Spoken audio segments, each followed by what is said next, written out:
तो hello everyone, मेरा नाम है नील और आप देख रहे हैं निक्स द ट्रिक्स यूट्यूब चैनल। आज हम लोग बिहार स्पेशल में एक स्पेशल कंटेंट पढ़ने वाले हैं जिससे रिलेटेड एक क्वेश्चन आपके एग्जामिनेशन में जरूर आते हैं। तो चलिए हम उसी चीज़ को आज हम लोग डिस्कस करते हैं, कौन सा वो कंटेंट है। और वैसे ध्यान रखिएगा, ये ज़्यादा लंबी वीडियो नहीं होगी, शॉर्ट वीडियो है, लेकिन इससे एक क्वेश्चन आपके प्री में आने का 100% चांस होता है। बिहार के बीपीएससी के एग्जामिनेशन एज वेल एज जो स्टेट लेवल एग्जामिनेशन है उसमें एक क्वेश्चन आपको जरूर मिलेगा। तो वो कंटेंट हमारा क्या है, देखो बताता हूँ आपको। सबसे पहले है वो कंटेंट, उसका नाम है मेजर कमीशंस। बिहार में बहुत सारे आयोग नहीं हैं, लेकिन बहुत सारे ऐसे प्रमुख आयोग हैं जो स्पेशल आर्टिकल के तहत बिहार में स्टेब्लिश कराए गए थे। और उसका कहीं ना कहीं किसी एक मतलब या तो महिला के लिए है, या स्टूडेंट्स के लिए है, या फिर पूरे के पूरे स्टेट के लिए है। तो इसी चीज़ को आज की क्लास में हम लोग कवर अप करने वाले हैं। ये तो देख रहे हो, ये हमारे बिहार का लोगो है। बिहार के लोगो में यही फोटो रहता है। और आज हम लोग जो इम्पोर्टेंट पॉइंट्स पढ़ने वाले हैं उसमें निर्वाचन आयोग है, जैसे उसके बाद मानवाधिकार है, वुमेन कमीशन है, इलेक्शन कमीशन है, स्टाफ सिलेक्शन कमीशन, आप लोग जानते हो बिहार एसएससी ये है, और बीपीएससी आप लोग जानते हो जिसकी हम लोग पढ़ाई कर रहे हैं। तो ये सारे के सारे आयोग के बारे में हम लोग आज चर्चा करेंगे और उसका क्या महत्व है बिहार में, इस चीज़ को भी हम लोग समझने की कोशिश करेंगे। तो बिहार जी का ये हमारा तीसरा स्पेशल क्लास है और ये सारी की सारी क्लासेस हमारे YouTube channel nix the tricks पे स्ट्रीम की जाती है आधे घंटे के बाद। तो अगर आप यहाँ वीडियो मिस कर जाते हो हमारे टीचमेंट वाले ऐप में, तो आप वहाँ भी जा करके वीडियो को देख सकते हो। नीचे हमारे सोशल कनेक्ट्स हैं, आप इससे हमसे कनेक्ट हो सकते हैं। तो हम लोग कंटेंट को देखते हैं, बहुत ही इंपॉर्टेंट है। सबसे पहला और मोस्ट इंपॉर्टेंट जो हमारा है वो है हमारा बिहार का स्टेट इलेक्शन कमीशन। देखो, स्टेट इलेक्शन कमीशन क्यों इंपॉर्टेंट है आपको बताता हूँ। सबसे पहला, हमारा हिंदुस्तान रन किया जाता है किन के द्वारा, तो पीपल के द्वारा, क्योंकि डेमोक्रेसी है हमारे हिंदुस्तान में। तो निर्वाचन आयोग किसी भी कंट्री के लिए बहुत इंपॉर्टेंट होता है और कंट्री के साथ एज वेल एज स्टेट के लिए भी बहुत ही इंपॉर्टेंट होता है। तो राज्य निर्वाचन आयोग को हम लोग समझते हैं कि under article 243 of the constitution of India, the state election commission is a constitutional body for conducting election to panchayat and municipalities in the state. समझना है इस चीज़ को कि आर्टिकल 243 के तहत जो हिंदुस्तान का आर्टिकल है, मतलब आर्टिकल अनुच्छेद 243, उसके अंतर्गत राज्य निर्वाचन आयोग द्वारा राज्य में पंचायत व नगर पालिका के चुनाव का संचालन करने हेतु एक संवैधानिक संस्था है। मतलब जो स्टेट में, देखो स्टेट चुनाव तो हमारा सबसे पहले गांव, आप अगर सबसे छोटा लेवल पे देखा जाए तो हमारे गांव से शुरू होता है, उसके बाद हमारा बड़े बड़े शहर में जाता है, नगर निगम में जाता है, फिर हमारे स्टेट में आता है, फिर स्टेट के बाद हमारे पूरे कंट्री में आता है। तो आर्टिकल 243 के अंतर्गत राज्य में एक निर्वाचन आयोग होगा, इस चीज़ के बारे में वहाँ कहा गया है। अब उसके बारे में आगे क्या बताया गया है कि body for conducting election in panchayat and municipalities in state, the head of this commission is the state election commissioner who is appointed by governor. देखो, हर एक पॉइंट बहुत ही इंपॉर्टेंट है। कैसे इंपॉर्टेंट है, ध्यान देखिएगा कि इस आयोग का प्रमुख, इस आयोग मतलब जो इलेक्शन कमीशन होता है उसके जो प्रमुख होते हैं वो राज्य निर्वाचन आयुक्त होते हैं। कौन होते हैं, तो स्टेट इलेक्शन कमिश्नर होते हैं, जिसकी नियुक्ति राज्यपाल द्वारा की जाती है। तो आपको पता होना चाहिए कि स्टेट इलेक्शन कमीशन होते हैं, उसकी नियुक्ति होती है, और उनकी नियुक्ति कौन करते हैं, तो हमारे स्टेट के जो गवर्नर होते हैं वो करते हैं। तो वैसे हम लोग जब भी गवर्नर पढ़े थे तो गवर्नर में मैंने इस चीज़ को ऑलरेडी मेंशन किया था, हम लोग पॉलिटी में इस चीज़ को पढ़े थे कि जो गवर्नर होते हैं वो बहुत विभिन्न अलग अलग पदों की नियुक्ति भी करते हैं, जैसे कि जैसे चांसलर होता है, या फिर आप कॉलेज में जानते होंगे कॉलेज के जो मुख्य होते हैं जिसको हम लोग डीन कहते हैं, उनकी भी नियुक्ति वो करते हैं। या फिर विशेष आयोग होते हैं जो कि सेंट्रल गवर्नमेंट के द्वारा कंडक्ट कराए जाते हैं और कंट्रोल किए जाते हैं, उसके भी जो चीफ्स होते हैं उनकी भी नियुक्ति हमारे गवर्नर साहब ही करते हैं। उसके बाद कहा गया है preparation of electoral rolls for the elections of panchayat and municipalities, successful conduct of election. कहने का अर्थ है पंचायतों व नगर पालिकाओं के निर्वाचन हेतु निर्वाचक नामावली तैयार कराना, चुनाव का सफल संचालन, निर्देशन एवं नियंत्रण का अधिकार राज्य निर्वाचन आयोग को प्राप्त है। तो देखो, सबसे पहली बात कि राज्य में अलग निर्वाचन आयोग की स्थापना क्यों कराई गई थी, इस चीज़ को हम लोग अभी समझने की कोशिश करते हैं। उसके बाद आपका सारा का सारा कॉन्सेप्शन क्लियर हो जाएगा। देखो, सबसे पहले आपको मैं ये बताना चाहूँगा कि राज्य में चुनाव कराने के लिए सबसे पहले हम लोग को किस चीज़ को देखना पड़ता है, तो अलग अलग डिस्ट्रिक्ट्स देखना पड़ता है। क्योंकि राज्य का जो अलग अलग बंटवारा किया गया है वो किस चीज़ में किया, सबसे पहले तो डिविजन्स में किया गया है। हर डिवीज़न के अंदर में क्या आते हैं, डिस्ट्रिक्ट आते हैं। तो आपने देखा होगा एक साथ बिहार में, पूरे बिहार में राज्य का जैसे मुखिया का चुनाव करना है तो एकाएक पूरे बिहार में नहीं हो जाता है, उसमें सेलेक्ट किया जाता है अलग अलग डिवीजन कि हमको किस मतलब कहाँ का देना है, पटना डिवीज़न लिखना है, फिर हम लोग को देखना है कौन सा, तो दरभंगा डिवीज़न देखना है। तो इस प्रकार से अलग अलग डिवीज़न सेलेक्ट किए जाते हैं, उस डिवीज़न में आने वाले डिस्ट्रिक्ट को सेलेक्ट किए जाते हैं। उसके बाद उस डिस्ट्रिक्ट में आने वाले जो विलेज होते हैं और नगर पालिका होती हैं उनको सेलेक्ट किया जाता है, फिर उसमें अलग अलग चुनाव कराए जाते हैं। लेकिन उस चुनाव कराने का जो संपूर्ण मतलब जो प्रेशर होता है, मतलब आप उसको कह सकते हो किन का वर्क होता है, तो वो इलेक्शन कमीशन ऑफ स्टेट होता है, ध्यान रखिएगा। वो सेंट्रल का मतलब काम तो कर रहे हैं सेंटर का, मतलब कि सेंट्रल गवर्नमेंट का, लेकिन पूरा का पूरा जो रिस्पॉन्सिबिलिटी होती है वो किन के ऊपर होती है, तो स्टेट के जो इलेक्शन कमिश्नर होते हैं उनके ऊपर होती है। स्टेट के इलेक्शन कमिश्नर क्या करते हैं, अलग अलग डिवीजन में छोटे मतलब सब इलेक्शन कमिश्नर्स को अपॉइंट करते हैं। फिर वो जो मतलब आप कह सकते हो वो जो व्यक्ति होते हैं जिनकी नियुक्ति स्टेट इलेक्शन कमिश्नर करते हैं, वह व्यक्ति एक्चुअली प्रिसाइडिंग ऑफिसर्स होते हैं। प्रिसाइडिंग ऑफिसर का वो क्या होता है कि हर एक डिस्ट्रिक्ट में जाकर के चुनाव ठीक से हो सके, वहाँ पे जिस प्रकार मतलब होते हैं ना कुछ उत्पाती लोग होते हैं जो कभी कभार बैलेट बॉक्स लूट लेते हैं, वहाँ पे मतलब जाली इलेक्शन करें, चुनाव वोट गिरवा देते हैं, दूसरे व्यक्ति का जाके दूसरा कोई वोट गिरा देता है। तो ये सब चीज़ें ठीक से चल सकें इसके लिए किसकी नियुक्ति कराई जाती है, तो स्टेट इलेक्शन कमिश्नर के द्वारा प्रिसाइडिंग ऑफिसर्स की नियुक्ति कराई जाती है। तो शायद आप इस चीज़ को अच्छे से समझ रहे होंगे।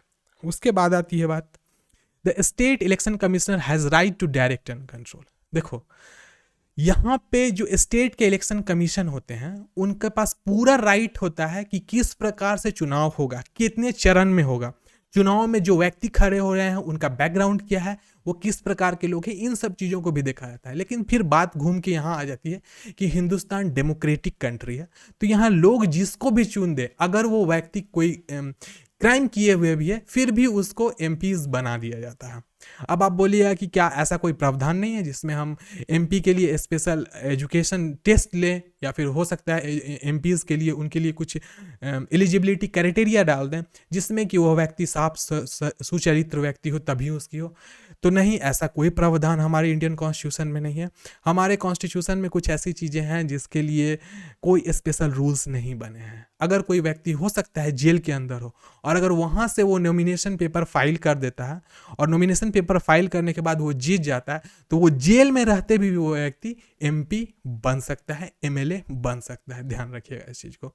तो कुछ हैं चीज़ें जो हिंदुस्तान में आउट ऑफ कंट्रोल हैं, आप समझ सकते हो इसको, जो भविष्य में हो सकता है कुछ आर्टिकल्स और अमेंडमेंट को कर दिया जाए, आर्टिकल्स में अमेंडमेंट किया जाए और उसके बाद इन सब चीज़ों को संगीन लिया जा सकता है। लेकिन वो कब होगा कब नहीं होगा ये संपूर्ण रूप से किसके ऊपर डिपेंड करता है, तो जो पार्टीज़ हैं हाई कमीशंस में, जैसे जो संसद भवन में बैठी हुई जो रूलिंग पार्टी है वो ये सब चीज़ ला सकती है। लेकिन संसद भवन में बैठने वाले जो लोग हैं वो कैसे हैं वो आप भी जानते हो अच्छे से, हम भी अच्छे से जानते हैं, ज़्यादा टिक्का टिप्पणी नहीं करते हैं। समझने की बात है, हम लोग पॉलिटिक्स भी यहाँ पे डिस्कस कर रहे हैं, पॉलिटिक्स का डिस्कशन नहीं कर रहे हैं। उसके बाद लास्ट का पॉइंट है, the process of removal of state election commissioner is similar to the process of removal of high court जज। आपको पता होना चाहिए हमारे इंडियन कॉन्स्टिट्यूशन में हाई कोर्ट के जज का रिमूवल का जो प्रोसेस होता है वही प्रोसेस हमारे स्टेट के इलेक्शन कमिश्नर का भी रिमूवल का होता है। हाई कोर्ट का जो जज का रिमूवल कैसे होता है उस चीज़ को हम लोग बाद में चर्चा करेंगे। उसके लिए स्पेशल बेंच बिठाई जाती है जो उनके प्रॉब्लम्स को देखते हैं कि क्या यह व्यक्ति जो इनके ऊपर लांछना लगी है वो सही है या नहीं है, उसके बाद उस व्यक्ति का रिमूवल होता है। क्योंकि ध्यान रखिएगा इनकी नियुक्ति कौन करते हैं, गवर्नर करते हैं, और गवर्नर किसके देखा जाए तो किसका रूप स्टेट में काम, किसके रूप में स्टेट में काम करते हैं, तो प्रेसिडेंट के रूप में स्टेट में काम करते हैं गवर्नर। इसलिए बहुत बड़ा उनका पोस्ट होता है और उनके बनाए हुए लोग को यूं ही नहीं हटाया जा सकता है क्योंकि वो बहुत पावरफुल व्यक्ति होते हैं। बस इसीलिए जिस प्रोसेस से हाई कोर्ट के जज को हटाया जाता है उसी प्रोसेस से स्टेट इलेक्शन कमिश्नर को भी हटाया जाता है। नेक्स्ट है हमारा बिहार ह्यूमन राइट कमीशन। बहुत इम्पॉर्टेंट होता है, क्योंकि ह्यूमन राइट्स पे ही पूरा का पूरा हिंदुस्तान और कहो तो पूरा का पूरा वर्ल्ड टिका हुआ है। ह्यूमन राइट्स में एक क्रिमिनल का भी राइट्स होता है, याद रखिएगा। देखो जैसे बच्चों आपको पता होगा कि जो भी कंट्री होता है उसमें एक ह्यूमन राइट्स का एक अलग कमीशन होता है। तो स्टेट में भी उसी प्रकार से ह्यूमन राइट के लिए एक अलग कमीशन बनाया जाता है कि कोई व्यक्ति के ऊपर कोई ज़्यादा बड़ा सजा उसको ना मिल जाए। अब देखो किसी भी व्यक्ति को अगर बाय द वे देख लो, कोई आदमी चोरी किया, डकैती किया, रेप कर दिया, एक्सटॉर्शन कर दिया, तो उसको फटाक से फांसी पे नहीं चढ़ाया जाता है। जैसे ही उसको फांसी पे चढ़ाने की बात आती है ना, 4-5 ह्यूमन राइट वाले एक्टिविस्ट आ जाते हैं और फटाक से बोलने लगते हैं भाई ये चलो ठीक है, माना इसने क्राइम किया, इसने मर्डर कर दिया किसी का, तो जरूरी नहीं कि इसको हम डायरेक्ट उठा करके फांसी पे ही चढ़ा देंगे। तो उसके लिए भी बहुत सारे प्रावधान हैं। इन चीज़ों को देख कर ही किसी चीज़ को अप्लाई किया जाता है। लेकिन स्टेट की बात आपको हम लोग जो कर रहे हैं उसमें आपको बता दूं, the Bihar human right commission was established on 3 जनवरी 2000। तो बिहार के जो मानव अधिकार आयोग था उनका जो गठन किया गया था वो 3 जनवरी 2000 को किया गया था for the protection of human rights. और वो भी किस चीज़ के लिए, तो उसका गठन किया था बिहार के मानवाधिकार को मतलब कंट्रोल करने के लिए। For the state for the protection of human right at the state level was reconstituted again on 26 जून 2008। तो वैसे तो देखा जाए तो 3 जनवरी 2000 को ही बिहार मानवाधिकार आयोग की स्थापना करी गई थी, लेकिन इसका पुनर्गठन फिर 26 जून 2008 को किया गया था। अब मैं इसके कुछ वर्क एंड फंक्शन को भी आपको बताऊंगा, लेकिन उससे पहले फॉर्मर जज of Jammu and Kashmir and Rajasthan high court Shri S N Jha was appointed as the first chairman of human right commission. बहुत ही इंपॉर्टेंट है, इसको आप जरूर ध्यान में रखिएगा कि जम्मू और कश्मीर और राजस्थान उच्च न्यायालय के भूतपूर्व न्यायाधीश श्री एस एन झा को बिहार मानवाधिकार आयोग के प्रथम अध्यक्ष नियुक्त किया गया था। देखो मानवाधिकार से बहुत सारे लोगों को अधिकार मिलता है। अब आपको मैं इन चीज़ों को भी बता रहा हूँ, पहले मेन टॉपिक को हम लोग कंप्लीट करते हैं। The source of power of human rights commission in the Protection of Human Rights Act 1993, the chairman of the State Human Rights Commission can be appointed by a former judge of the High Court of India। तो बिहार मानवाधिकार आयोग की शक्तियों का स्रोत मानव अधिकार संरक्षण अधिनियम 1993 के अंतर्गत है। राज्य मानवाधिकार आयोग का अध्यक्ष केवल भारत के किसी उच्च न्यायालय के पूर्व न्यायाधीश को ही नियुक्त किया जा सकता है। अब बात आती है कि कौन सी ऐसी बात है, कौन सा ऐसा प्रावधान है जिसके तहत यह बात कही गई है कि किसी हाई कोर्ट के ही जो पूर्व न्यायाधीश होंगे उनकी नियुक्ति राज्य मानवाधिकार के लिए किया जाएगा। तो देखो मानवाधिकार मतलब क्या, ह्यूमन राइट्स। ह्यूमन राइट्स मतलब हर आदमी को हिंदुस्तान में आर्टिकल 19 के तहत बहुत सारे राइट्स दिए हैं, जैसे बोलने का अधिकार, बिजनेस करने का अधिकार, फिर दैहिक स्वतंत्रता का अधिकार भी आर्टिकल 21 के अंतर्गत आता है। तो ऐसे बहुत सारे अधिकार हैं जिनको ह्यूमन राइट्स के अंतर्गत दिया गया है। इसी में जीने का अधिकार भी आता है बच्चों, याद रखिएगा।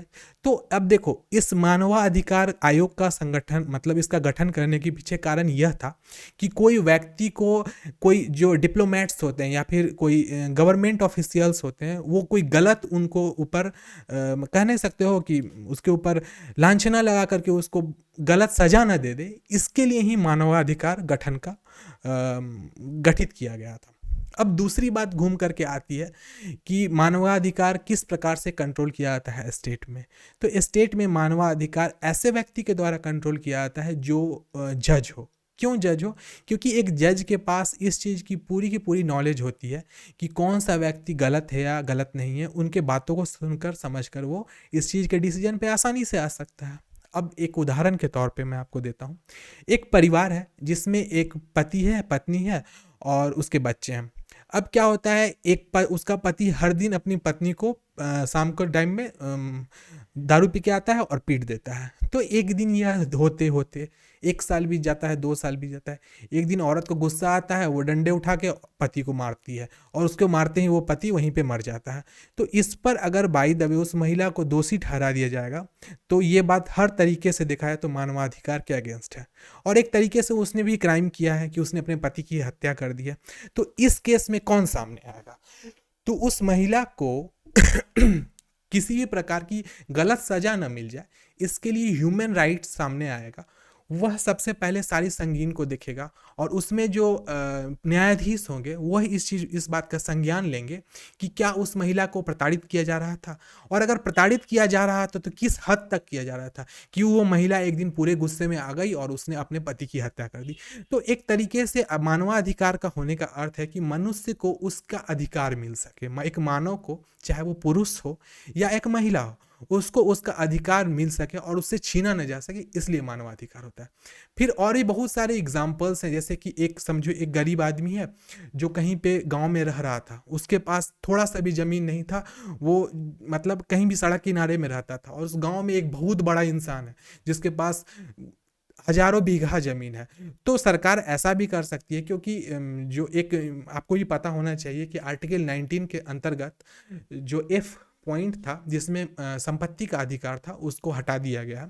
तो संपत्ति का अधिकार हटा दिया गया है, तो उसके तहत गवर्नमेंट क्या कर सकती है कि छोटा सा जमीन उसको रहने के लिए दे सकती है, क्योंकि वो बहुत समय से वहाँ रह रहा है। तो ये सब चीज़ें हैं जो मानवाधिकार के अंतर्गत आते हैं। इन चीज़ों को ज़्यादा अच्छे तरीके से हम लोग सोशोलॉजी समाजशास्त्र में पढ़ेंगे, उससे भी रिलेटेड कुछ पॉइंट्स मैं आपको जरूर लाते चलूँगा, क्योंकि अभी आने वाले एग्जामिनेशन में ऐसे ऐसे टॉपिक पे क्वेश्चंस आपको आ रहे हैं जिसमें हमें अपने कोर्स से अलग हट के भी टॉपिक्स पढ़ने पड़ते हैं। बहुत बड़ा उदाहरण अपने बिहार एसआई की एग्जामिनेशन में देखा है। अब हम लोग ह्यूमन राइट्स को आगे कंटिन्यू करते हैं। उसमें लिखा हुआ है major functions of state human right commission such as human right violation, police harassment, custodial death, death in encounter, case related to harassment of person by police, other officer or public servant, demand of dowry, rape, murder, sexual harassment, and commissions takes organization of atrocities on women and designation, child labor and bonded labor, child marriage deprivation of proper education facilities, poverty elevation and program related to social security etc. Rajni कह रही हैं कि voice में problem है। रजनी, आपका internet slow होगा इसलिए voice में प्रॉब्लम है। और सभी बच्चे बता सकते हैं अगर वॉइस में प्रॉब्लम हो तो प्लीज़ मुझे बताओ, क्योंकि मेरे पास इंटरनेट तो सर अच्छी इधर खासी है। बारिश क्या हो रही आपके है पास आवाज़ इसलिए। सही जा रही है? यस और नो बोलिएगा। आवाज़ सही नहीं जा रही सर है? इधर बारिश हो रही ओ गॉड, तो आपको बताना है अगर आवाज़ सही नहीं जा रही है। आप एक बार फिर क्लियर बताओ कि आवाज़ सही है या नहीं है। है। सर सही है। ओके, आवाज़ सही है। चलिए, बस यही चीज़ मुझे जानना था। अब मेजर फंक्शंस देखते हैं। तो जो मानवाधिकार है राज्य में, उसके प्रमुख कार्य क्या क्या है। तो मैंने इस चीज़ को ऑलरेडी आपको बता दिया है, लेकिन उसके कार्य एक बृहत रूप से समझते हैं, क्योंकि हमें ये चीज़ समझना है कि स्टेट में किस प्रकार से ह्यूमन राइट वर्क करता है और कहाँ कहाँ उसका पहुँच है, किस दायरे से बाहर वो नहीं जा सकता और उसका दायरा क्या क्या है, उस चीज़ को हम लोग समझते हैं। तो मानवाधिकार का उल्लंघन बहुत जगह हो सकता है। जैसे सबसे पहला उदाहरण है, एग्जाम्पल है पुलिस उत्पीड़न। कभी कभार ऐसा होता है कि पुलिस बेमतलब का बेकसूरवार लोगों को उठाकर ले जाती है थाने में, बहुत पिटाई कर देती है उसकी, जबकि वो दोषी नहीं रहता है। बाद में बोलती है हमने तो बस शक के बुनियाद पर उसे उठाकर ले गया था। तो ये प्रॉब्लम आती है। इसके लिए पुलिस उत्पीड़न से बचने के लिए स्टेट मानवाधिकार का गठन किया गया है। उसके बाद है कस्टोडियल डेथ। कस्टोडियल डेथ मतलब, अब सोचो, इमेजिन करो कोई पतला दुबला चोर था जो गलती से पुलिस के हाथ चढ़ गया। अब उसको ले गए वहां, जाके 10 डंडा दिया, बेचारे का बॉडी बर्दाश्त नहीं कर सका पिटाई और उसकी डेथ हो गई। तो इसमें मानवाधिकार सामने आता है। उसके बाद है मुठभेड़ में मृत्यु।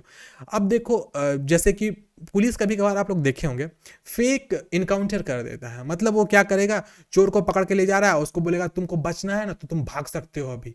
अब उसमें बड़े बड़े नेता हाथ उसमें पुलिस के साथ मिला लेते हैं। वो बोलते हैं इसको मरवा देना है, तो बोलता है चलो तुमको गाड़ी रोकेंगे ना, तुम भाग के निकल जाना। उस केस में वो भागता है, और भागता है तो पुलिस बोलती है वो भाग रहा था तो मैंने इनकाउंटर में उसको मार दिया। इनकाउंटर का अर्थ ये नहीं होता है बच्चों की सामने वाले को बंदूक पकड़ा दो और उसको गोली चलवाओ फिर उसका हम सामना करें। इनकाउंटर का शाब्दिक अर्थ सामना करना होता है, और सामना करना में कुछ भी दोष लगाया जा सकता है एक विक्टिम के ऊपर में। उसके बाद है अन्य पदाधिकारी या लोकसभा सेवक द्वारा व्यक्ति को परेशान करने के संबंध के मामले।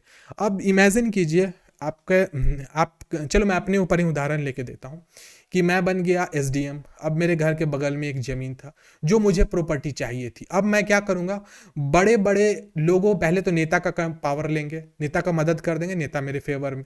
उसके बाद क्या करेंगे, पुलिस के फेवर लेके और पुलिस से उस व्यक्ति के घर में डेली कुछ ना कुछ प्रॉब्लम क्रिएट, उसके बेटे को उठवा के 10 डंडा लगवाएंगे, उसके पति को उठवाएंगे। एक दिन बोलेंगे कि भाई इतना प्रॉब्लम हो रहा है, तुम अपना ज़मीन मुझे दे दो। तो ये तरीका होता है कौन से, तो लोक सेवा अधिकारी या बड़े पदाधिकारियों का परेशान करना। तो इस मामले में भी आ जाती है ह्यूमन राइट्स लोगों की मदद करने के लिए। उसके बाद है दहेज की मांग।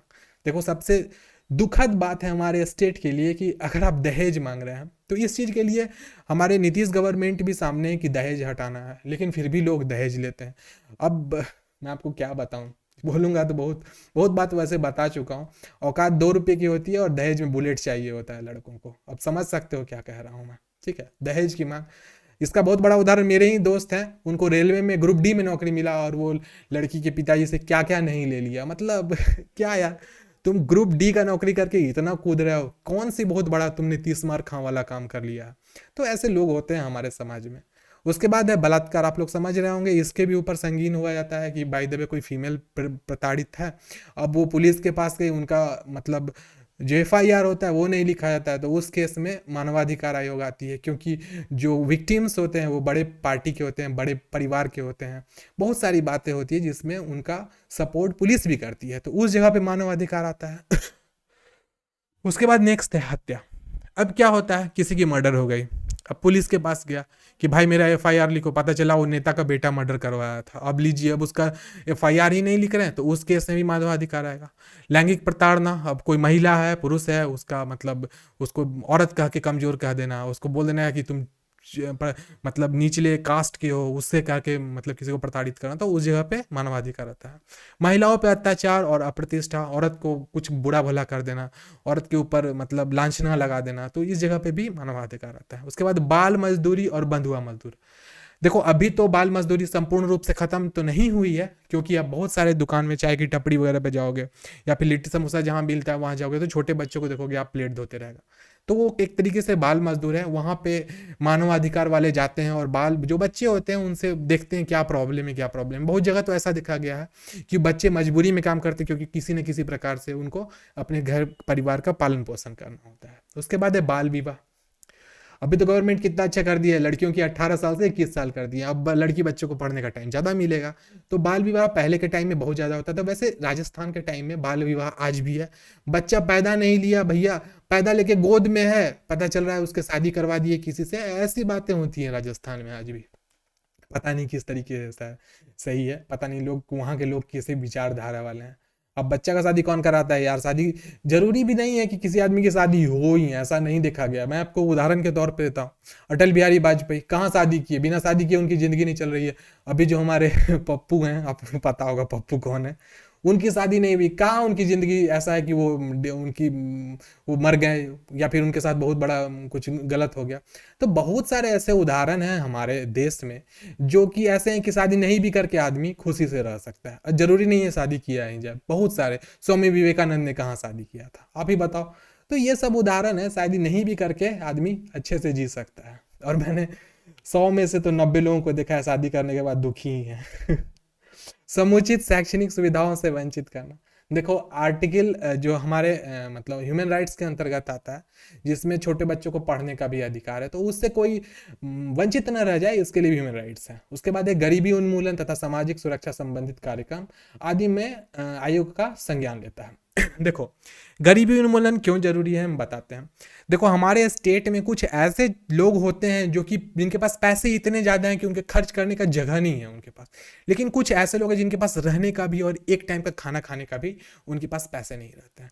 तो इस चीज़ के लिए क्या है, मतलब जो ह्यूमन राइट्स होता है वो सामने आता है, वो सरकार की मदद से उन लोगों तक चीज़ों का मुहैया कराता है। लेकिन एक बात ध्यान रखना चाहिए कि अगर ह्यूमन राइट का एस्टेब्लिशमेंट किसी स्टेट में हुआ है तो वो अपने काम को अच्छे से करे, तभी वो ह्यूमन राइट है। अदरवाइज पता चलेगा वो तो सरकारी राइट्स में चली जाएगी। अब सरकार का ही फेवर लेगी तब तो हो गया, तब तो लोगों को तक तो उनकी चीजें तक उनके पास नहीं पहुंच पाएंगी जो उनके राइट्स के अंतर्गत है, जो उनके मानवाधिकार के अंतर्गत आता है।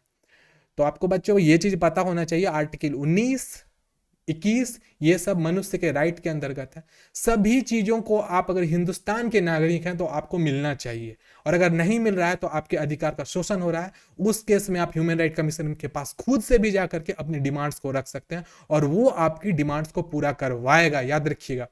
अब दैहिक स्वतंत्रता का अधिकार है, उसमें हर व्यक्ति जिससे मन हो उससे शादी कर सकता है। आपको यह चीज़ पता होना चाहिए। गांव वाले लोग ऐसे होते हैं कि अब किसी व्यक्ति को कोई पसंद आ गया तो अब उससे शादी नहीं करने देगा। तो ह्यूमन राइट्स, आप ह्यूमन राइट्स को कहाँ से लाओगे? अब तो भाई वो तो कॉन्स्टिट्यूशन के बुक में लिखी हुई है कि हर आदमी को दैहिक स्वतंत्रता का अधिकार है, वो जिससे चाहे उससे शादी कर सकता है, अगर वो इंडियन पीपल है, हिंदुस्तान का सिटीजन है तो इसके लिए कुछ कंडीशंस होती हैं, और वो कंडीशंस फॉलो करना होता है, उसके बाद ही वही चीज़ होता है। अगर आप पढ़े लिखे हो, अगर अच्छे से पढ़ लो, आईएएस बन जाओ, बीपीएससी कंप्लीट करके एसडीएम बन जाओ, तो आप जिससे मन उससे शादी कर सकते हो। Nobody will come to stop you, याद रखिएगा, क्योंकि आपके पास सत्ता के साथ साथ में एजुकेशनल पावर ही बहुत बड़ा होता है। बहुत बड़ी एग्जाम्पल टीना डावी है, भले उनकी शादी टूट गई, दैट वाज कोइंसिडेंस। अरे बड़े बड़े लोगों की शादी टूट जाती है। जेफ बेजोस की शादी टूट गई, हमारे माइक्रोसॉफ्ट के फाउंडर थे बिल गेट्स, उनकी शादी टूट गई। तो अब ये छोटे मोटे लोग क्या, किसी की भी शादी टूट सकती है, क्योंकि मेंटल रिलेशन बहुत बड़ा होता है, याद रखना।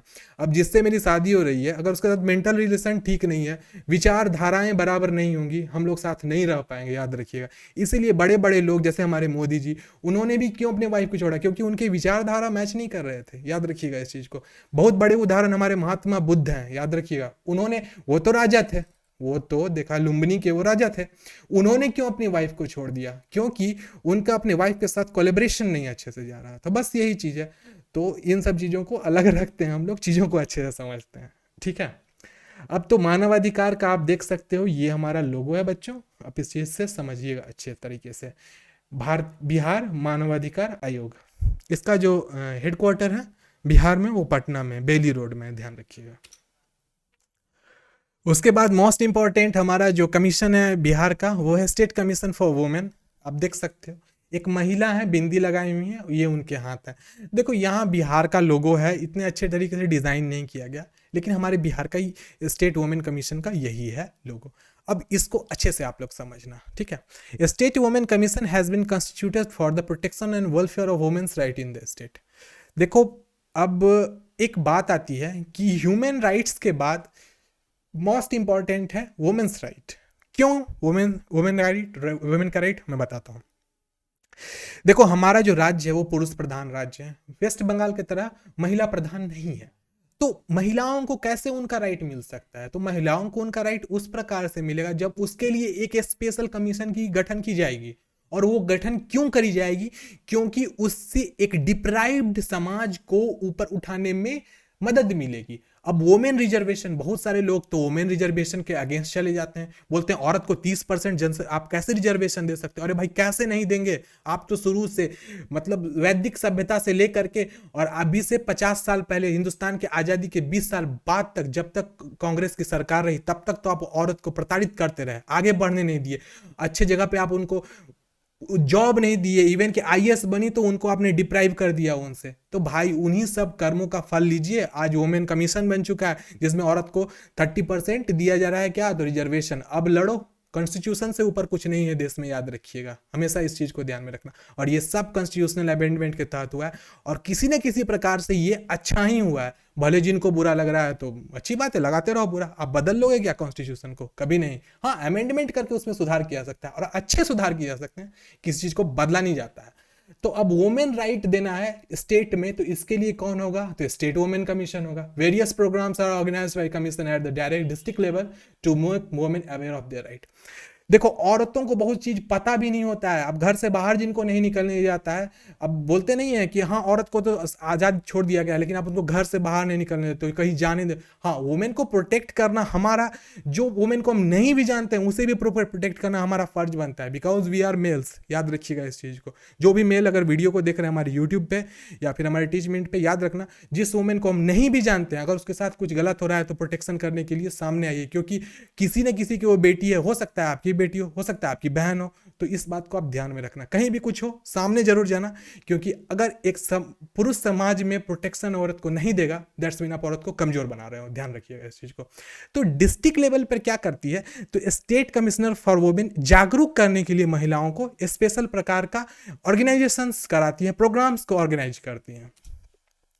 The state commission for women consist of chairperson and 7 members. सबसे पहली बात कि जो स्टेट कमीशन फॉर वुमेन होगा उसमें एक चेयरपर्सन होगा और उसके साथ साथ 7 अन्य लोग भी होते हैं who are appointed by state government, और जिनकी जो नियुक्ति होती है कि इनके द्वारा बच्चे होती है तो स्टेट गवर्नमेंट की। याद रखिएगा, जो सरकार रूलिंग पार्टी में होगी वही उन 7 लोगों को और चेयरपर्सन का नियुक्ति करेगी, इसमें गवर्नर नहीं करता है, इस बात को एकदम ध्यान से रखिएगा। ऑन से 1 मेंबर ऑफ शेड्यूल कास्ट, देखो ध्यान रखना हर एक पॉइंट को, बहुत इंपॉर्टेंट है। एक व्यक्ति उसमें एससी होगा, जिसको हम लोग अपने राज्य की भाषा में दलित भी कहते हैं। 1 शेड्यूल ट्राइब, और एक होगा हमारा क्या, जनजातीय समूह का एक व्यक्ति होगा। देखो 7 व्यक्ति में कौन कौन होंगे, एक एससी होगा, एक जनजातीय समूह का व्यक्ति होगा, 1 माइनॉरिटी, माइनॉरिटी का मतलब क्या हुआ, आप लोग जैसे कि मुस्लिम समाज हुआ उसका एक मेंबर होगा, 1 बैकवर्ड क्लास ओबीसी आप लोग जानते होंगे उसके एक मेंबर होंगे, 1 having experience of law and legislation, और एक ऐसा व्यक्ति होगा जिसके पास विधि का संज्ञान हो, मतलब उसके पास विधि की अच्छी खासी नॉलेज हो। तो आप इस चीज हर एक पॉइंट को ध्यान समझना, कैसे कैसे लोगों को चुन करके सामने लाया जा रहा है, क्योंकि वो महिला के उत्थान में अपना योगदान दे सके। लेकिन उनकी नियुक्ति कौन करेंगे, तो स्टेट का जो गवर्नमेंट होगा, रूलिंग गवर्नमेंट वही करेगा। आप इस बात को भी एकदम अच्छे से समझते चलिएगा। 1 having experience of an experienced in the field of social welfare to be appointed, और सबसे जो लास्ट और 7वां व्यक्ति होगा वह कौन होगा, तो जिसके पास सामाजिक वेलफेयर, मतलब समाज को सुधारने या फिर समाज किस प्रकार से वेलफेयर अच्छे से चल सकता है, उनकी नॉलेज हो, उस व्यक्ति की नियुक्ति की जाती है। देयर आर प्रोविजन, और उसके साथ साथ बहुत सारे प्रोविजंस भी हैं। ठीक है, मैं इस चीज को यहाँ पर ऑलरेडी बता दिया हूँ कि राज्य महिला आयोग में एक अध्यक्ष तथा 7 अन्य सदस्य होते हैं जिनकी नियुक्ति राज्य सरकार द्वारा की जाती है।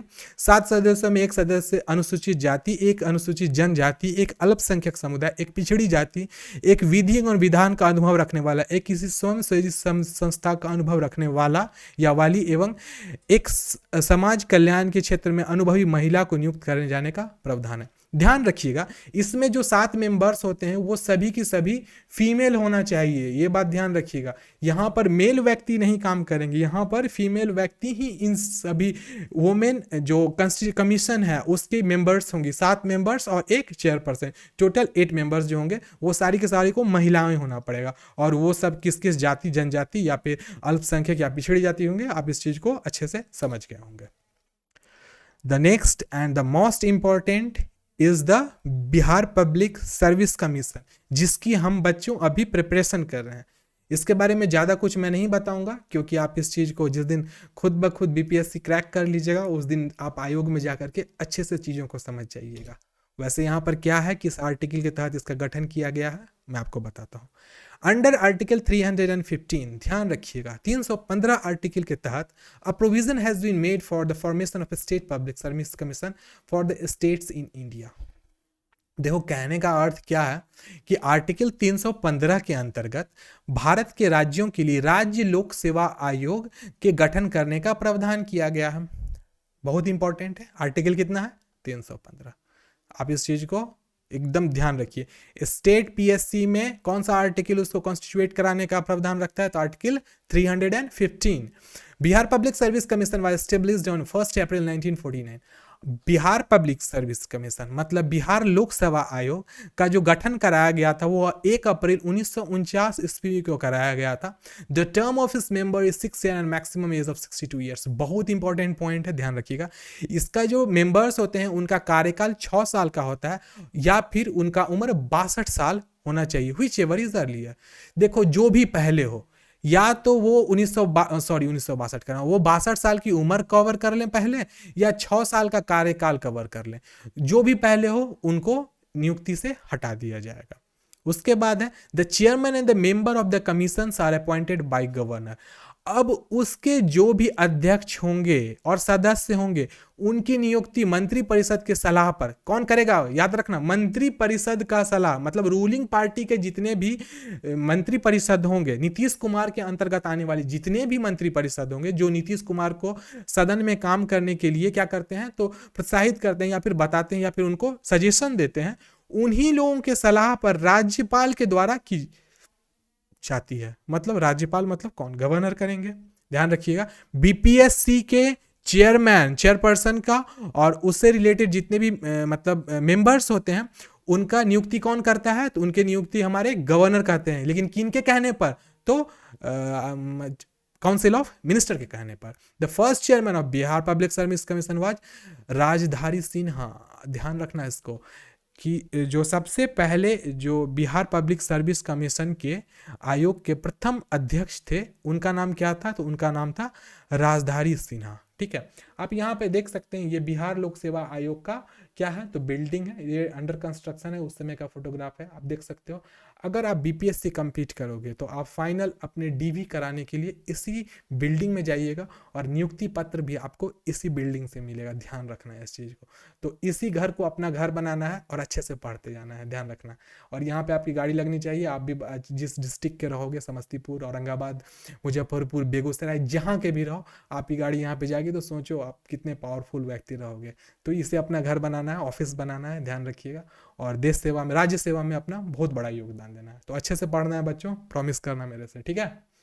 अब नेक्स्ट आते हैं बिहार स्टाफ सिलेक्शन कमीशन। बहुत इंपॉर्टेंट ये भी क्यों है, क्योंकि देखो जैसे सेंट्रल में एसएससी होता है वैसे ही स्टेट में भी एसएससी होता है, लेकिन स्टेट एसएससी एक्चुअली क्या होता है ना कि इस पर सेंट्रल गवर्नमेंट ज़्यादा ध्यान नहीं देती है, इसीलिए स्टेट का जो सर्विस स्टाफ सिलेक्शन कमीशन होता है वो बहुत स्लो एंड स्टडी होता है। साथ में इसमें बहुत ज़्यादा करप्शन भी है, क्योंकि बहुत सारे नेताओं के पास अप्रोच होता है कि यहाँ के क्वेश्चंस लीक करा देते हैं, साथ में परीक्षा में बहुत सारे धांधली करा देते हैं। तो इसी सब कारण ये बहुत लेट से भी होता है। साथ में यहाँ पर जो रूल्स एंड रेगुलेशंस होते हैं वो स्टेट के काम नहीं करते, क्योंकि इधर कोई ध्यान नहीं देता है, एजुकेशन मिनिस्ट्री वगैरह वाले। समझिएगा इसको अच्छे से। Bihar Staff Selection Commission has been constituted on the appointment of non-gazetted post for class 3 below the pay of a scale of 6500 to 1500 by the Act number 7 2002 of the state of Bihar। मतलब बिहार राज्य अधिनियम 7/2002 के द्वारा वेतनमान 6500 से 10,500, मतलब कौन सा, पांचवा वेतन आयोग के अकॉर्डिंग ये है, के नीचे वर्ग 3, मतलब लेवल में आप कह सकते हो किस ग्रेड के हो। तो बीपीएससी वाले जो होते हैं वो ग्रेड बी के गैजेटेड ऑफिसर होते हैं, लेकिन ये ग्रेड सी के होते हैं, याद रखिए, वर्ग 3 भी कहा जाता है और ग्रेड सी भी कहा जाता है, कि अराज्य पत्रित मतलब नॉन गैजेटेड होते हैं। गैजेटेड ऑफिसर और नॉन गैजेटेड ऑफिसर के बारे में दो बात ध्यान रखिएगा कि नॉन गैजेटेड ऑफिसर सामान्य कर्मचारी होते हैं, लेकिन गैजेटेड ऑफिसर जो होते हैं वो स्पेशल होते हैं। स्पेशल कहने का अर्थ हुआ कि वो सरकार के प्रतिनिधित्व करते हैं, ध्यान रखिएगा, राज्य में या फिर सेंटर में। वैसे जितने भी गैजेटेड ऑफिसर होते हैं वो राज्य में ही सरकार के प्रतिनिधित्व करते हैं, इस बात को आप ध्यान में रखिएगा, क्योंकि जो आईएएस होता है वो भी राज्य में काम करता है, देश में काम नहीं करता है, इस बात को ध्यान रखिएगा, क्योंकि डीएम हो, एसपी हो, या फिर एसडीएम हो, ये सारे के सारे राज्य में और राज्य के डिस्ट्रिक्ट में वर्क करने वाले होते हैं। अब आपको पता होना चाहिए जैसे कि एक डिस्ट्रिक्ट में डीएम होते हैं, डिस्ट्रिक्ट मजिस्ट्रेट, उन्हीं का एक ट्रू कॉपी जो छोटे पोस्ट पर होता है वो कौन होता है, एसडीएम होता है, सब डिविजनल मजिस्ट्रेट। तो डीएम और सब डिविजनल मजिस्ट्रेट उसी प्रकार से जैसे प्रेसिडेंट और गवर्नर है, ध्यान रखना है इस चीज को। उसके बाद क्या कहा गया है, नियुक्ति के लिए बिहार कर्मचारी चयन आयोग का गठन किया गया है। इसके गठन के साथ ही विद्यालय सेवा बोर्ड का इसमें विलय कर दिया गया। अब क्या कहा गया इसमें, विद दिस फॉर्मेशन, जब 7/2002 के तहत स्टेट बोर्ड में बिहार स्टाफ सिलेक्शन कमीशन का कॉन्स्टिट्यूशन किया गया था, उसी समय में क्या किया गया, स्कूल सर्विस बोर्ड को इसके साथ में मर्ज कर दिया गया। अब स्कूल सर्विस बोर्ड के अंतर्गत क्या होता था बच्चों, मैं बताता हूँ। जो भी टीचर बनते हैं ना, जैसे कि अभी टीचर बनने क्या होता है, टीईटी पास करना होता है, बीएड करना होता है, एमएड करना होता है। तो उस समय में क्या हुआ था, 2002 के टाइम में मर्ज कर दिया गया था किसको, तो स्कूल सर्विस बोर्ड को किसके साथ, बिहार एसएससी के साथ उसको मर्ज कर दिया गया था। अब भविष्य में एक बात याद रखिएगा, जो भी शिक्षक पात्रता एग्जामिनेशन वगैरह होती है उसको कहीं ना कहीं से बिहार एसएससी ही कंडक्ट कराता है, इसीलिए इसमें बहुत ज़्यादा ना घपला होता है, आप इस बात को ध्यान में रखना। उसके बाद आगे क्या कहा गया, it consist of a chairperson and 2 members. अब क्या है आगे कि इसमें सबसे पहले क्या होगा, एक चेयरपर्सन होगा, चेयरपर्सन जिसको हम लोग अध्यक्ष कहते हैं, और उसके साथ में 2 सदस्य पद सृजनित होता है।